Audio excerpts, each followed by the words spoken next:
नांदेड जिल्ह्यामध्ये एका वेअर हाऊसवरती धाड टाकून बोगस बीटी कापूस बियाण्यांचा मोठा साठा आता जप्त करण्यात आलेला आहे। गेल्या वर्षी बोगस बियाण्यांमुळे बोंडअळीचा प्रादुर्भाव झाला असं असताना पुन्हा बोगस बियाणं आढळल्यानं एकच खळबळ उडाली आहे। या बोगस बीटी बियाण्यांबाबत शेतकऱ्यांमधून आता प्रचंड संताप व्यक्त केला जातोय। नांदेडचे पोलीस अधीक्षक यांचे विशेष पथक आणि कृषी विभागाच्या पथकांनी किनवट तालुक्यातील सारखणी इथं धाड टाकलेली आहे। पोलिसांना मिळालेल्या गुप्त माहितीनुसार येथील एका वेअर हाऊसमध्ये बोगस बियाणं साठवून ठेवण्यात आलं होतं। या वेअर हाऊसवरती आता पोलिसांनी सरकारी मान्यता नसलेल्या कापसाच्या बीटी बियाण्यांचा मोठा साठा जप्त केलाय। जवळपास 4 लाख रुपये किमतीचे 4200 बियाण्यांच्या बॅगा पोलिसांनी आता जप्त केल्यात।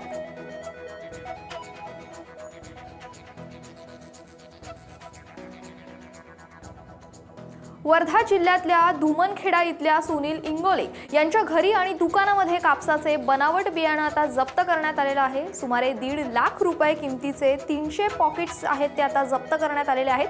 आरोपी विरुद्ध विविध कलमान्वये अत्यावश्यक वस्तू कायदा नुसार आता गुन्हा दाखल करण्यात आलेला आहे। समुद्रपूर तालुक्यातील पोलीस निरीक्षक प्रवीण मुंडे आणि बीज गुण नियंत्रक आता प्रदीप मस्कर यांनी देखील धाड टाकून आरोपीला आता गजाआड केलंय।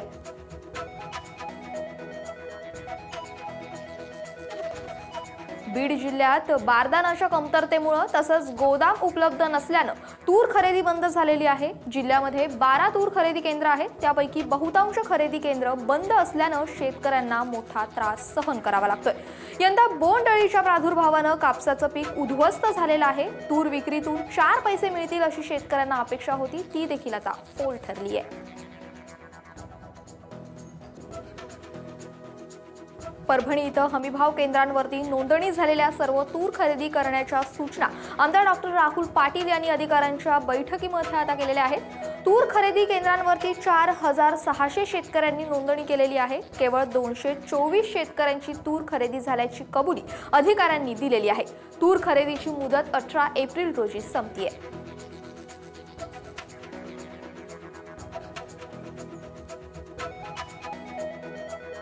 सांगली आणि तासगाव या 2 ठिकाणी हरभरा केंद्र सुरू करण्यात आलेले आहेत, मात्र हरभरा केंद्र शेतकऱ्यांना लांब पडतात।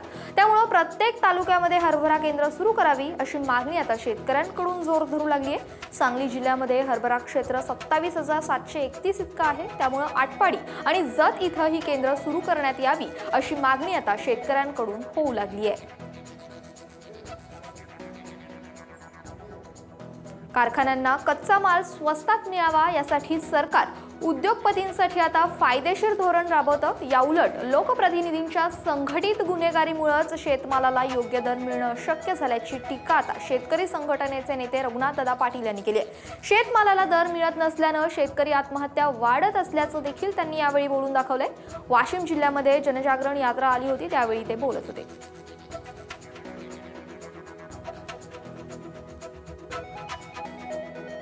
पशुधन विकास मंडळाच्या कार्यालयाच्या स्थलांतराला विरोध करण्यासाठी शिवसंग्राम संघटनेने अकोल्यामध्ये झोपो आंदोलन केलेलं आहे। पशुधन विकास मंडळाचं आता मुख्य कार्यालय जे आहे ते अकोल्यातून मुंबई किंवा नागपूरला स्थलांतर करण्याचे प्रयत्न सुरू आहेत। या आंदोलनाला राष्ट्रीय समाज पक्ष, संभाजी ब्रिगेड, त्याचप्रमाणे समर्थ संघटना यांनी देखील आता पाठिंबा दर्शवलाय।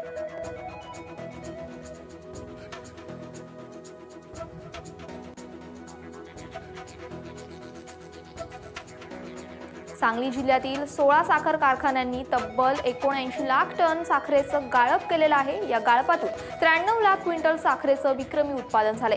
10 साखर कारखान्यांना गळीत हंगाम संपलेला आहे आणि या साखर कारखान्यांचा हंगाम येत्या आठवड्याभरामध्ये संपणार आहे। यावर्षी प्रथमच 1 कोटी क्विंटल साखरेचं उत्पादन होणार आहे।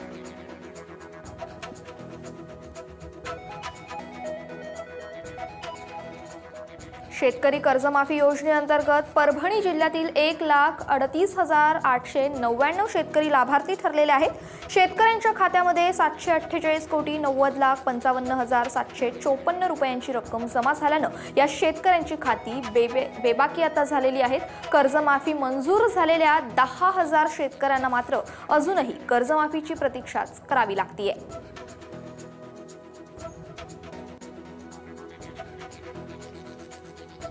परभणी जिल्ह्यामध्ये प्रलंबित असणाऱ्या कृषी पंपाच्या वीज जोडणीसाठी महावितरण कार्यालयाकडून निधी मिळणार आहे। सुमारे 8 कोटी रुपयांचा निधी मंजूर झालेला आहे।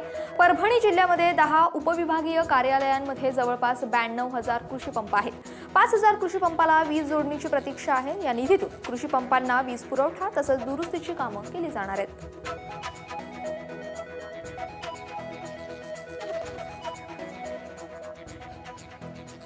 अकोला जिल्ह्याची खरीप आढावा बैठक जोरदार गाजली आहे। या बैठकीमध्ये गेल्या महिन्यामध्ये आयोजित करण्यात आलेल्या कृषी महोत्सवाच्या आयोजनावरून आमदार पिंपळे, आमदार बाजोरिया यांनी प्रशासनावरती प्रश्नांची सरबत्ती केली आहे। यामध्ये प्रामुख्याने या कृषी महोत्सवाच्या आयोजनातून नेमकं काय साध्य झालं, किती शेतकऱ्यांना महोत्सवाचा फायदा झाला, कुठलं तंत्रज्ञान शेतकऱ्यांना दिलं गेलं, रखरखत्या उन्हामध्ये घेण्यामागील कारण काय, आयोजनास विलंब का झाला, अशा विविध प्रश्नांनी सभागृहामध्ये अधिकारी घामाघूम झाले। यापैकी अनेक प्रश्नांची उत्तरं योग्य पद्धतीने अधिकाऱ्यांना देता आली नाहीत। पालकमंत्री डॉक्टर पाटील यांनी सुद्धा नाराजीचा सूर मांडत आयोजनासाठी निधी नेऊनही विलंब होण्याचं कारण काय याबाबत विचारणा केली।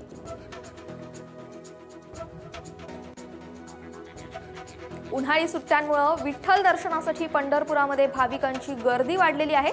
त्यामुळे देवासाठी विविध फुलांच्या हारांना मागणी देखील वाढली आहे। परिणामी फुल बाजारामध्ये देखील फुलांचे भाव वधारलेले आहेत।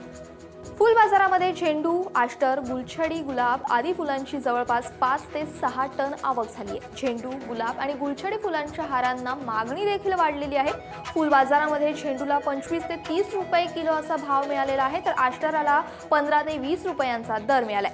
10 काड्यांच्या गुलाब पेंडीला आता 15 रुपयांचा भाव मिळालेला आहे, तर गुलछडीला सर्वाधिक 50 रुपये प्रति किलो असा दर मिळतोय।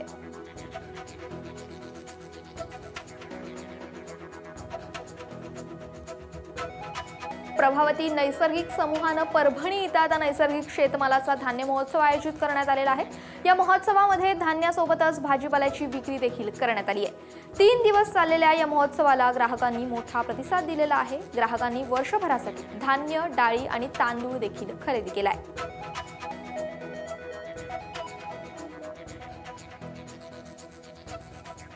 सध्या सर्वच बाजारपेठांमध्ये भाजीपाल्याच्या दरांमध्ये मोठी घसरण दिसून येते। यामध्ये टोमॅटोच्या दरामध्ये मोठी घसरण सुरू असल्याने शेतकरी वर्गांमध्ये आता चिंतेचं वातावरण आहे।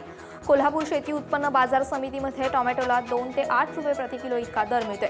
त्यामुळे उत्पादन खर्च देखील भरून निघत नसल्याचं आता शेतकऱ्यांचं म्हणणं आहे। कोल्हापूर बाजार समितीमध्ये आज 1143 कॅरेट टोमॅटोची आवक झालेली आहे, मात्र योग्य दरच मिळत नसल्याने शेतकरी टोमॅटोचं पीक अर्ध्यावरच सोडून देण्याच्या विचारात आहेत। त्यातच पाकिस्तानला होणारी टोमॅटोची निर्यात ठप्प झाल्याने देखील त्याचा दरावरती विपरीत परिणाम झाल्याचं शेतकरी वर्गाकडून आता बोललं जात आहे।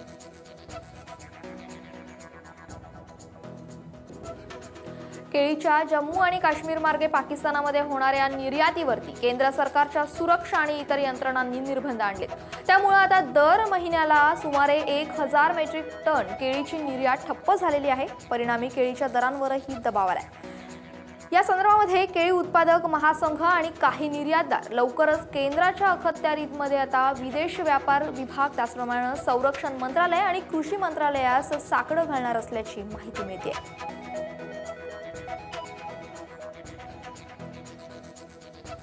वाशिम कृषी उत्पन्न बाजार समितीमध्ये सोयाबीनची आवक वाढून 3000 क्विंटल झालेली आहे। सोयाबीनला 3500 ते 3700 रुपये इतका दर मिळालेला आहे। हरभऱ्याची आवक 2100 क्विंटल झालेली आहे। हरभऱ्याला 3000 ते 3475 इतका दर मिळालाय। तुरीची आवक 2000 क्विंटल झालेली आहे, तर तुरीला 3650 ते 3990 इतका दर मिळालेला आहे। तूर आणि हरभऱ्याला हमी भावापेक्षा कमी दर मिळत असल्यामुळे नाफेडची बंद झालेली खरेदी पुन्हा सुरू करावी अशी मागणी आता शेतकऱ्यांकडून जोर धरू लागली आहे।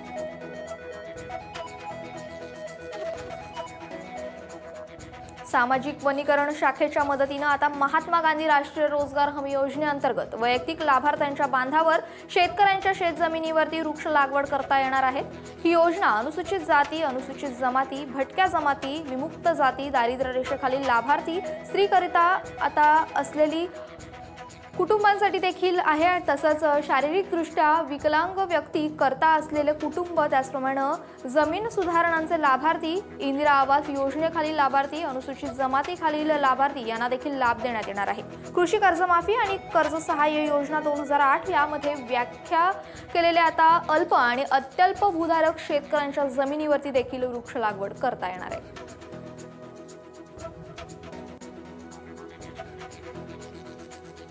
जागतिक प्रमुख कापूस उत्पादक देश म्हणून ओळखल्या जाणाऱ्या भारतासह चीनचं कापूस उत्पादन सलग दुसऱ्या वर्षी अपेक्षेपेक्षा कमी झालेलं आहे। अमेरिका मात्र उत्पादनामध्ये पुढे जातीये। यंदा अमेरिकेमध्ये सुमारे 10 लाख गाठींनी उत्पादन आता वाढणार असल्याची माहिती प्राप्त होते। यातच अमेरिका आणि चीनमधील व्यापार युद्धाचा लाभ भारतीय सूत उत्पादकांना होतोय। सूताचे दर जे आहेत ते आता स्थिरावलेले आहेत। कापूस बाजारही 83 सेंटवरती आता स्थिर आहे। अमेरिकेमध्ये सुमारे 50 लाख गाठींनी उत्पादन वाढल्याची माहिती प्राप्त होतीये।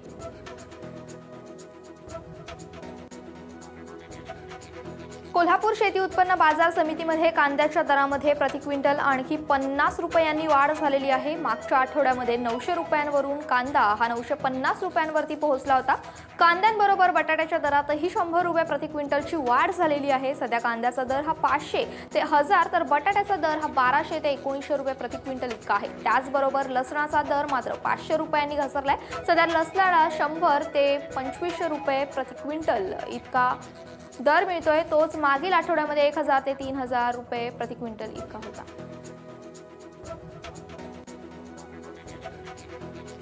अमरावती जिल्ह्यातील चांदूर बाजार तालुक्यामध्ये वादळी वाऱ्यासह पाऊस झालेला आहे। तसंच काही ठिकाणी गारपीटही झालेली आहे। गारपीटीनं ब्राह्मणवाडा, थडी, त्याचप्रमाणे माधान इथं कांदा पिकाचं मोठ्या प्रमाणावरती नुकसान झालेलं आहे। संत्रा केळीचंही आता इथं नुकसान झालेलं आहे। वारंवार होणाऱ्या हवामान बदलामुळे शेतकऱ्यांचं मोठं नुकसान होत आहे। उत्तर महाराष्ट्र, मराठवाडा, विदर्भामध्ये अनेक ठिकाणी पारा 40शी पार गेलेला आहे। मंगळवारपर्यंत राज्यामध्ये तुरळक ठिकाणी वादळी वाऱ्यासह हलक्या पावसाचा अंदाज आहे। तर मंगळवारनंतर तापमानामध्ये आणखी वाढ होण्याची शक्यता हवामान विभागानं वर्तवलेली आहे।